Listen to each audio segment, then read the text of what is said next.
Healthy tasty sweet bagel বানাতে আমি এখানে নিয়ে নিয়েছি একটা বড় সাইজের বানানাকে আমি মাশ করে নিয়েছি এক মুঠো ব্ল্যাক রেজিনস, নিয়েছি ঘরে তৈরি করা টক দই 2-3 চামচ, অ্যাড করে দিয়েছি বেকিং সোডা, বেকিং পাউডার আর দিয়ে দিয়েছি সামান্য পরিমাণে সল্ট যাতে মিষ্টিটাকে ব্যালেন্স করতে পারে। আর তারপরে অ্যাড করে দিয়েছি ওটসের আটা। সমস্ত উপকরণকে হাত দিয়ে ভালোভাবে মেখে নিয়েছি। এখানে আমি জল ইউজ করিনি। মেখে নেবার পরে একটা ডো তৈরি করে রেখে দিয়েছিলাম 8 ঘন্টা।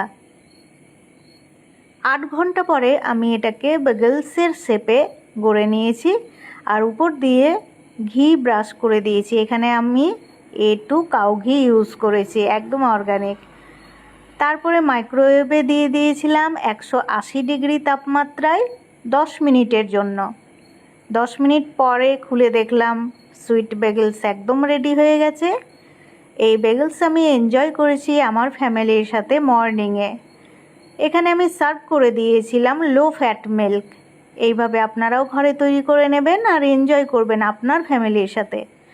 আমার এই বেগেলস রেসিপি আপনাদের কেমন লেগেছে কমেন্টে জানিয়ে যাবেন, লাইক দেবেন আর শেয়ার করে দেবেন আপনার সমস্ত বন্ধুদের সাথে।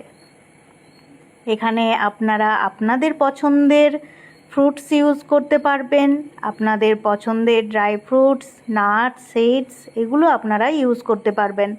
আর পরিবেশন করতে পারবেন ঘরে তৈরি করা দই দিয়ে, আপনার পছন্দের ফল দিয়ে অথবা আমার মতো লো ফ্যাট মিল্ক দিয়ে। তাহলে আপনারাও তৈরি করে নিন আর এনজয় করুন সুইট বেগেলস।